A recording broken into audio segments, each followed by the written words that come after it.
Well, this little pain in the ass 486 has been in the works for about 5 or 6 months now, and I finally sat down to edit the video on this thing. So here we go. The rise of the Evolution ALR 486 system, coming at you now. You, right there.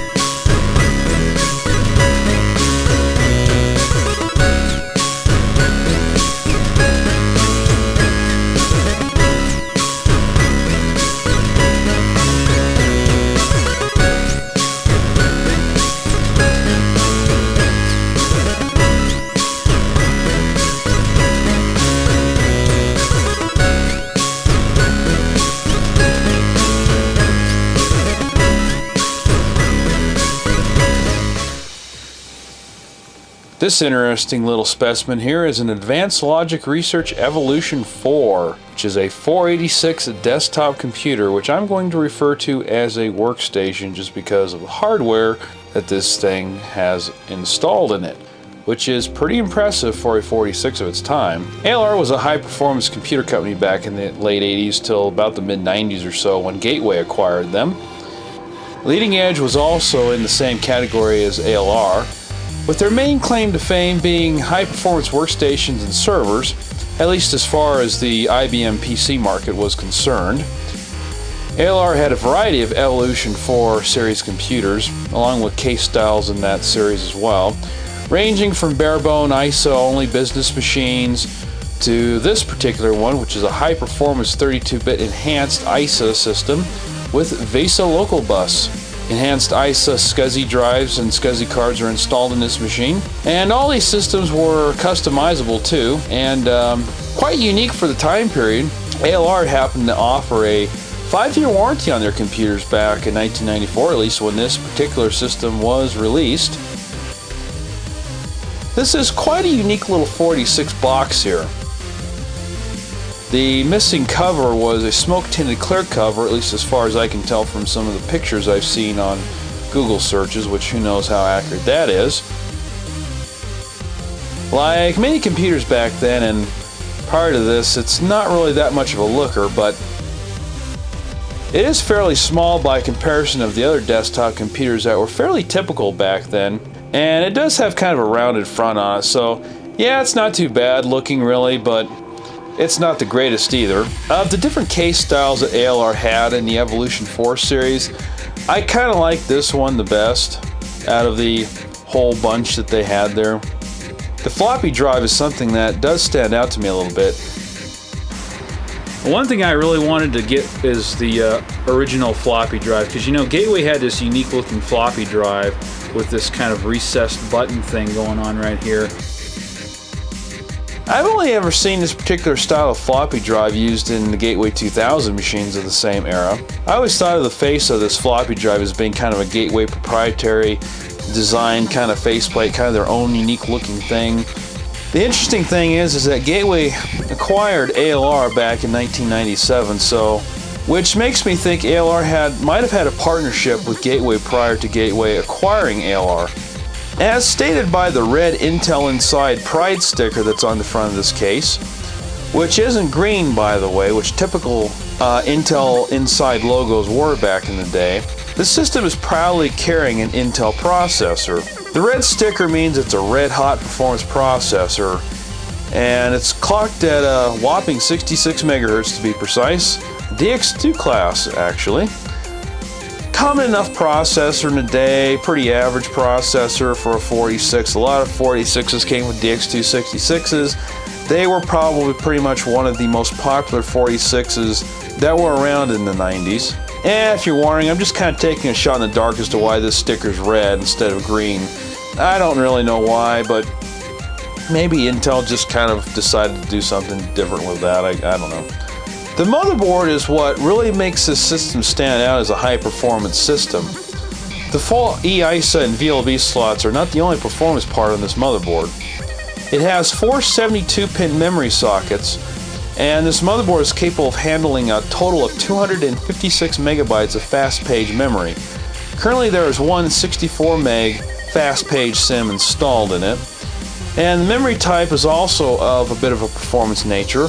Although it is fast page and EDO was a little bit faster, this chipset uses a 36-bit memory bus as opposed to the more standard traditional 32-bit memory bus that was typical of 46 motherboards back in the day.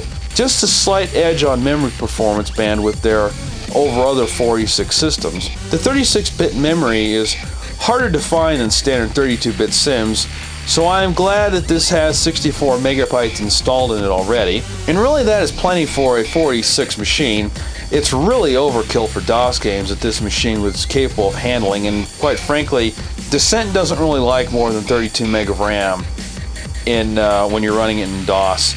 I believe the motherboard is actually an ALR designed board. It does say ALR on the board, but I personally think that this board was probably manufactured by Micronics of America for ALR. I don't really have any proof of that really. Some of the old articles online that I found state that this board was, well, not this board, but that ALR did make their own boards, but I don't know of any time in the history of computers that ALR actually had a manufacturing plant that popped out motherboards. But I could be wrong. I don't see anything coming up on old Google searches and old archive pages from the early 90s and BBSs and things like that, so I have a hard time believing that, but I guess maybe. It looks like a Micronics board to me. That's what my gut feeling is about this board. The cache module is 256K, and I am assuming here, of course, this is an asynchronous cache sim that's installed in this. This is basically a coast module that ALR doesn't want you to call a coast module. Instead, ALR is calling it in a little bit of a different manner. The motherboard lists this as a proprietary ALR cache / VL bus slot. It's rather curious. VL bus slot. I wonder what that could have been used for besides just cache. Well, in a 1994 InfoWorld ALR ad that I came across, there just happens to be a picture of a processor module. Yeah, I'm pretty certain that this slot was also used for an upgrade processor card that had cache memory as part of the card. This motherboard does not take kindly at all in any way to the 586 processors that I've tried in it. Cyrix, AMD, doesn't like it in any slight form of manner, won't post, won't beat, no nothing. There is a voltage regulator on this motherboard, but there are no jumpers to set for the voltage, which usually there are on 46 motherboards. Only one exists on this board as far as jumpers go to change the clock speed from 25 to 33 megahertz, and there is one for the CMOS also. I would really bet money that the voltage regulator is for the CPU card only. As I don't have an Intel DX2 100 CPU, I don't know if those will work in this socket or not. Those are 3.3 volt chips too, so I kind of really doubt it. It might, but it'd probably overvolt it and would really probably kill the chip sooner rather than later. ALR also claimed that this system was ready for a Pentium Overdrive chip. It certainly has a socket for it, but neither of mine post in this motherboard. I have two Pentium Overdrive processors, one of which will clock to 100 megahertz, and the other one, 83, is all that it'll go. I was kind of in the early stages of getting this thing working at the time, and there were other problems too, so I may go ahead and explore that again. So I'll have to try it again sometime. So this might be one of those incompatible motherboards that came out before Intel had finally settled on a design for the chip. However, my Cyrix DX2 chips, on the other hand, work great, and I can see a very slight performance boost using the Cyrix chip over the Intel chip when it comes to, well, at least playing Descent anyway. It does seem to be a little bit smoother, maybe by a couple, 2 or 3 frames a second. It's hard to tell, but I do notice a little bit of a difference there. Being that this is a performance system, the video card is pretty much top the line when it comes to 46 system and the VLB bus. This is using a Tsang ET4000 W32P graphics chip with 1 meg of RAM on board, and it is expandable to 2 meg of RAM, of course. There was a third SCSI controller that's installed in this machine, a full-length one too, by the way. I'm guessing it was only being used as a controller interface for the equipment that this computer was once controlling. Both SCSI hard drives were plugged into their own EISA Adaptec controller cards, which is kind of interesting in itself too. Speaking though of hard drives, they definitely have some serious spin time on them.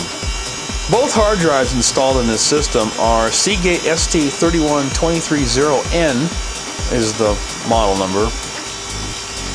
And like I said, they're both SCSI drives. And the total capacity of each drive is 1.05 gigabytes. It's kind of an interesting size there. I really need to get the main drive with the operating system cloned to a less annoying sounding drive, if for nothing else, for another reason, but I need to get it backed up and cloned just in case this drive craps out, because I don't want to lose the NT 3.51 installation that's on this hard drive. Which brings me to another point. This was actually being used as a server, which when I first got this machine, I didn't really know for sure if it was being used as a workstation or as a server. I kind of was leaning towards workstation because of the massively powered graphics card for the day. I mean, that was a pretty decent video card for a 486 system to have. Very respectable. Probably one of the fastest graphics chips you could put in a 486 on the VLB bus anyway. Might have even been faster than PCI cards that you could put into it. I kind of doubt it's faster than a TNT, but I might have to do some tests on that. I got a lot of things I'd like to test later on about comparing systems and stuff like that. This is the only computer I've ever seen personally, or let alone had, that was an EISA system. And getting this thing up and running took quite a bit of time, and it was no small chore whatsoever. This computer did not boot when I first rescued it from the deep dark storage basement that it was in. And this is the other computer that was with the Tandy 1000. The other systems that were down there, I think there was a couple Pentium 2s and Pentium 3s and stuff like that, gateway systems. There might have been a couple Dells down in there. One of these days I might have another look down in the basement if they're still there.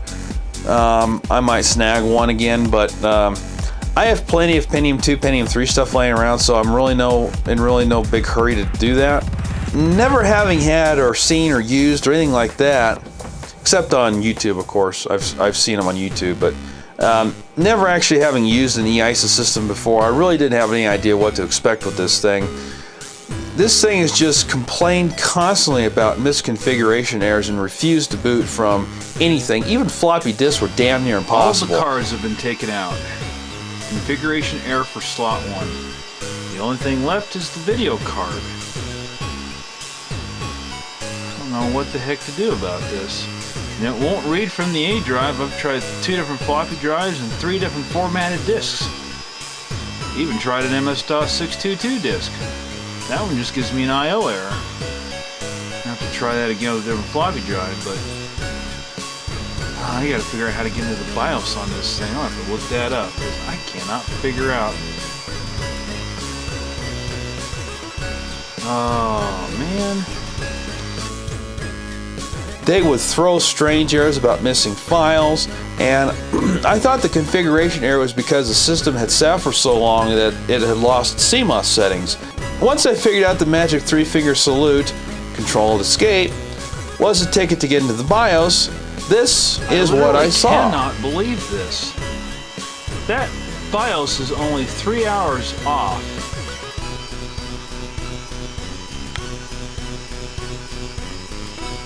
I just cannot believe that. I have no idea when the last time this computer was actually turned on and had any kind of real power to it. Except for 3 months ago when I turned this thing on last time, but I can't believe that that date is right. I can't boot the machine up, but apparently the date's right and the CMOS settings haven't lost their configuration, so I just can't believe that. There must be one hell of an RTC battery clock in this thing. Holy crap. It's definitely not a Dallas. I had no idea when I first got into this system that EISA, or at least this one anyway, requires that each slot be configured for the card that's installed in it. I have noticed this on other EISA systems too, at least a couple that came up in Google searches also required a configuration file, so I don't think it's quite something that's unique to only this one, but I don't know if all EISA systems were like this or not. EISA company excluded, of course. By the way, I forgot to mention, standard EISA cards do in fact work in the EISA slots. Something else I didn't know about EISA motherboards until I got this system. The network card in this system is an EISA only card. And it actually kind of confused me a little bit because when I first got this system, brought it back and had it at work for a while, I had it sitting at work for like 6 months. I looked at this thing and I immediately thought that it had EISA slots, but then I pulled the network card and it was EISA only, so I kind of thought maybe they'd used EISA slots but wired them for EISA only. And then when I pulled the SCSI cards out, I realized, yeah, they are true 32-bit EISA slots, so yeah, that's how I figured that one out. This system uses PRAM just like a Macintosh. Each EISA card has its own configuration that has to be programmed into the PRAM on this system. This goes for the SCSI cards, network cards, video cards, and whatever else was around for EISA. Probably sound cards as well, I would imagine. Although I can't say for 100% certain, it does appear that the configuration that has to be installed to the PRAM is basically nothing more than a driver that's being installed into the PRAM to tell the BIOS what is installed in that slot and how to function with it. Moving the card or changing the card entirely results in the system throwing a configuration error during post, but throw another EISA card in here, or move the EISA cards in here now to another slot, and yeah, it just says, oh, this is misconfiguration, you got to run the configuration utility, blah blah blah blah blah. Finding those files was an absolute pain. Gateway still has most of them on their FTP site under an ALR folder. I had to do some serious searching to find what utility I needed, as there's all kinds of them listed there, and Gateway doesn't tell you what the numbers mean. They just have a number.zip. That's it. So I came across a message board that said this is the one you need for this configuration for this system. And the configuration files that were there were not complete either. So those were all fun to find, and missing files and stuff like that. Never having used an IBM PS2 before, I kind of felt like I was using one right now with all these configuration files and utilities I had to find and configure and install and all that fun stuff.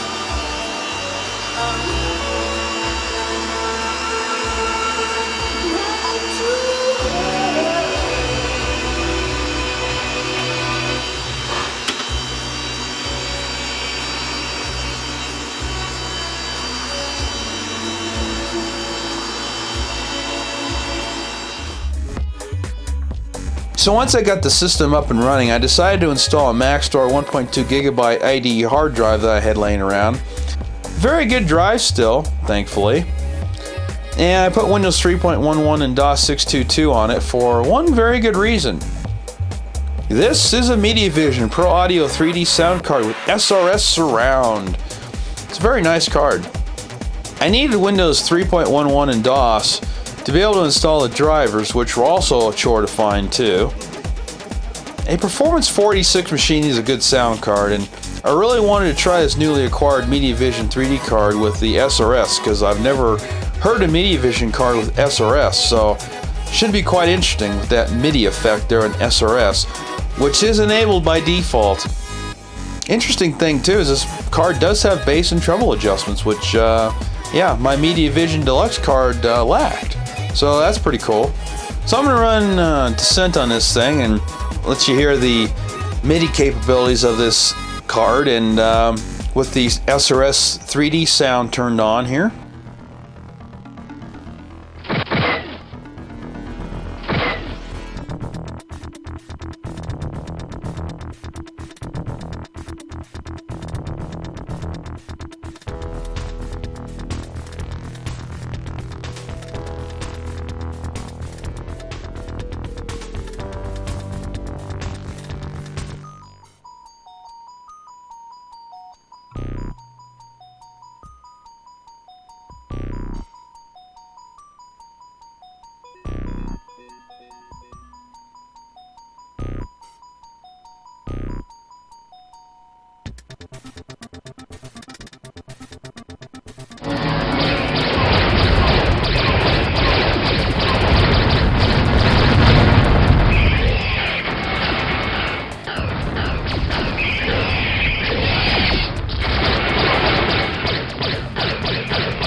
really not doing too bad for a 46 machine at 66 megahertz. I've seen far worse than this, frankly. These large levels in Descent really take a good amount of processor to run them at a decent frame rate. This little 46 is doing quite well for itself in these levels, I think. Far better than a lot of other DX2 66s that I've tested anyway, that were more of a traditional 46 system. The UMC 8886 based PC chips motherboard has definitely been one of the top performance motherboards, in my opinion anyway, for a 46 platform, and that one is definitely a very good motherboard as well, even without cache. I find it quite interesting that I did a test with that board without cache and with cache, and there really wasn't too much of a difference in gaming performance anyway between cache enabled and cache disabled. So those PC chips motherboards with a fake cache, yes, I have one. Yes, I plan to do a video about it. I have both versions, one with cache and one without the fake cache. And yeah, it's an interesting motherboard. Very good performing board. I really like it a lot.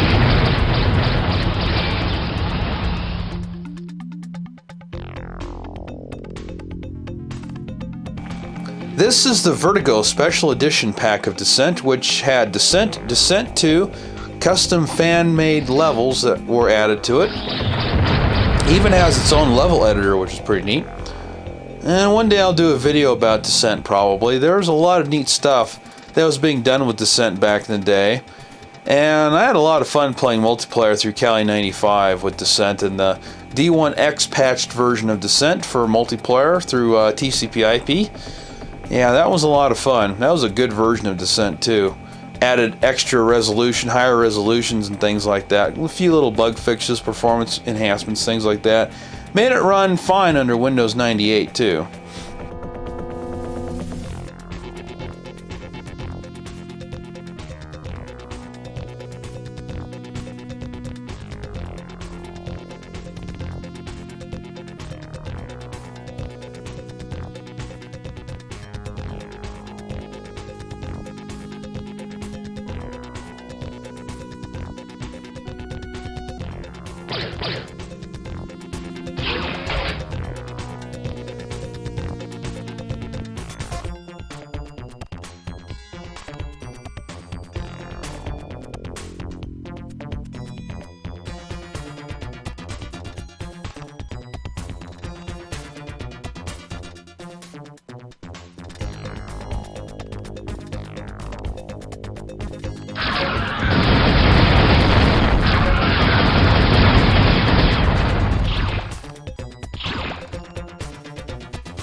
So yeah, this little ALR Evolution IV 46 system was a real pain in the ass to get going. Never having had any kind of experience whatsoever, zip-zero nada, of experience with EISA systems. The EISA system was before my time in computers. 46s, I started off with a 46, but EISA never caught on, so I never owned one until now. That was definitely a learning curve. Yeah. Finding the configuration files, if you ever get one of these things, it's a pain in the butt to make sure to get all the files you need. The EISA video cards do exist. There is I have seen a Tsang 4000 EISA card on eBay for about 40 bucks. I really wouldn't mind slapping that in here and just comparing it to the VLB version of the card, although that is not the W32P version. That's the EISA card. It's just the standard 4000, so I'm not sure if there would be much of a boost in performance. I'm also unclear too if EISA shares the bus like EISA did, or if it's separate bus. I'm kind of guessing it does share the bus. I haven't researched that. I don't know that for sure. The performance is actually quite good. The SCSI controllers are quite fast, and yeah, unfortunately there's really not a whole lot as far as EISA cards that you can get for these systems anymore. I see tons of EISA SCSI cards on eBay. I don't need any. The video card, I do occasionally see one or two of those. I haven't seen a sound card, but and I'm unclear as to whether or not the IDE controller is EISA or VLB. I'm assuming it's VLB. That was pretty standard, but it is an Opti chipset, and Opti did some weird things back then. But they did a good job with this. This is a very good high-performance box, and someone dicked with it at some point, I believe, and screwed up the configuration, and I had no idea what the hell it meant when it said configuration slot 1 and slot 2 error when I first turned it on, but I figured that out eventually. So yeah, it was fun. It was a lot of fun. It's a good box, though. ALR built a very good box in the Evolution 4, and what's impressive is the fact that this server, or this computer, was used as a server for, if I had to guess, it was probably used as a server for probably about 7 or 8 years, because the box that was replaced, that replaced this machine, was old when we took over the account, which we don't have anymore because the guy is kind of hurting for money now, so he calls us on a as-needed basis. But anyway, yeah, so this is actually the third, or I think the third server now that he's running on that equipment. So, but yeah, it's a plate machine. It's a printing shop. It's a plate machine. I'm not exactly sure what that means. I don't know if it makes plates that stamp. I'm guessing that's what it is. It's a plate. They call it a plate maker. So I'm guessing it makes plates that they use to stamp on paper or whatever to make posters, possibly. I don't really know. Don't know. I'm not into that field of work. So, but anyway, it's a good machine. The fact that it was used as a server 24/7, I'm guessing 24/7 operation for 7 or 8 or 10 years. Let's say 10 years, just for shits and giggles. And it probably sat in that basement for an equal number of years, and it still works just fine. And it's quite a good performing machine. So, yeah, it's a good box. I like it. It's a pain in the ass, and I hope I never have to reconfigure it again. But if I do, I've got the floppy backed up and the configuration files found and backed up, so be good to go there. So yeah, it's a good box. One thing I think I forgot to clarify: the Ide Hard Drive. I did get that to work eventually, and I don't know exactly what I did to make it work, because when I first did the configuration utility, I didn't have the configuration file for the SCSI controller itself. I just had the utility, and I just went and saved it, the configuration, even though I hadn't altered it, and it suddenly started working. I don't know why, but it did. It still does not work with IDE CD-ROMs of any kind. I've tried like 4 or 5 of them in the thing, and it doesn't work with any of them. So, but SCSI CD-ROM works just fine. And the MediaVision card has a SCSI controller on it as well. So, and it's funny about that too, and I'm going to have to do a video on the MediaVision cards themselves, but I'll just say this: the MediaVision card is interesting with the CD audio portion, because the CD audio player, the MediaVision control panel, audio panel, whatever you want to call it, will not play an audio CD unless the CD-ROM is physically plugged into the drive. And when it plays a CD audio, it sounds like 8-bit audio quality to me. It doesn't sound like 16-bit. It has that 8-bit kind of fuzziness to it, at least at low levels. You crank the volume level up and it kind of clears out a little bit. It's really strange.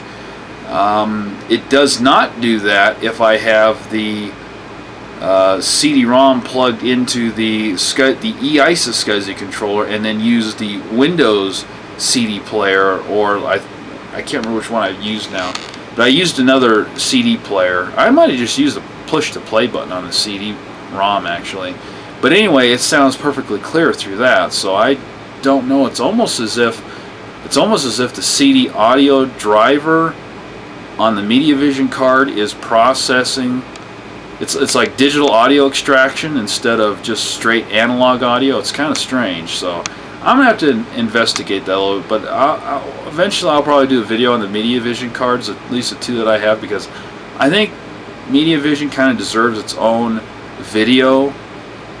They're unique cards. They were good cards. I think their driver support was a little fuzzy, but they were pretty good cards for the most part. So it's just too bad that what happened with them, and they no longer exist.